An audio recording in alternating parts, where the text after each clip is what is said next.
Hi குட்டீஸ், இன்று நாம் கேட்கப் போகும் கதை அறிவே மிகப்பெரிய ஆயுதம். இந்த கதை பலம் முக்கியமா இல்லை புத்திசாலித்தனமா என்று நமக்கு அழகாக கற்றுக் கொடுக்கும். ஒரு பசுமை நிறைந்த அடர்ந்த காட்டில் விக்ரம் என்ற ஒரு சிங்கம் வாழ்ந்து வந்தது. அது மிக பலசாலி, ஆனால் அதைவிட அதிகம் மிகவும் கர்வமும் கொடூரமும் கொண்டது. பசி இருந்தாலும் இல்லாவிட்டாலும் காட்டில் உள்ள விலங்குகளை வேட்டையாடி கொன்று குவித்தது அந்த சிங்கம். இதனால் காட்டில் உள்ள அனைத்து விலங்குகளும் பயம் நிறைந்த வாழ்க்கை வாழ்ந்தன. ஒரு நாள் காட்டில் உள்ள அனைத்து விலங்குகளும் ஒன்று கூடின.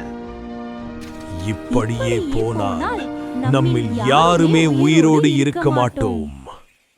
அவர்கள் ஒரு துணிச்சலான முடிவை எடுத்தார்கள் மற்றும் சிங்கத்திடம் சென்று பேசினார்கள்.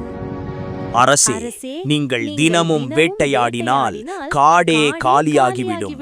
அதற்கு பதிலாக தினமும் ஒரு விலங்கு உங்கள் குகைக்கே வந்துவிடுகிறோம்.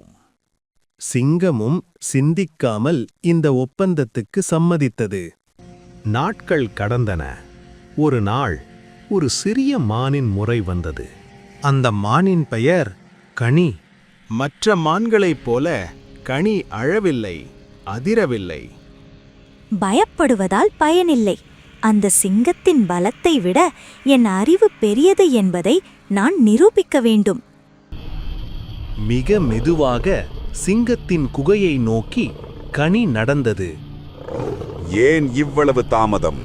அதுவும் இவ்வளவு சின்னமானையா எனக்கு உணவாக அனுப்பினார்கள்?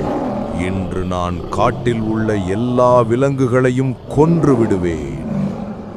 அரசே, என்னை மன்னியுங்கள். வழியில் உங்களை விட பலசாலி என்று சொல்லிக்கொள்ளும் ஒரு வேறு சிங்கம் என்னை தடுத்து நிறுத்தியது. இதை கேட்டவுடன் சிங்கத்தின் கர்வம் கொதித்தெழுந்தது. என்னை விட பலசாலியா? அவன் எங்கே? இப்போதே அவனை அழிக்க வேண்டும். அரசே, வாருங்கள், அவன் ஒரு கிணற்றுக்குள் மறைந்திருக்கிறான். அந்த கிணறு மிகவும் ஆழமானது, தெளிவான தண்ணீருடன் இருந்தது. அரசே, இதோ பாருங்கள், உங்கள் எதிரி உள்ளே இருக்கிறான். சிங்கம் கிணற்றுக்குள் பார்த்தது. அதில் அதன் சொந்த பிம்பமே தெரிந்தது. அந்த கர்ஜனை எதிரொலியாக இன்னும் பயங்கரமாக திரும்ப கேட்டது. அதை வேறொரு சிங்கம் என்று நினைத்த விக்ரம் கோபத்தில் யோசிக்காமல் கிணற்றுக்குள் குதித்தது. அது மேலே வர முடியவில்லை. அதன் கர்வமே அதன் அழிவிற்கு காரணமானது.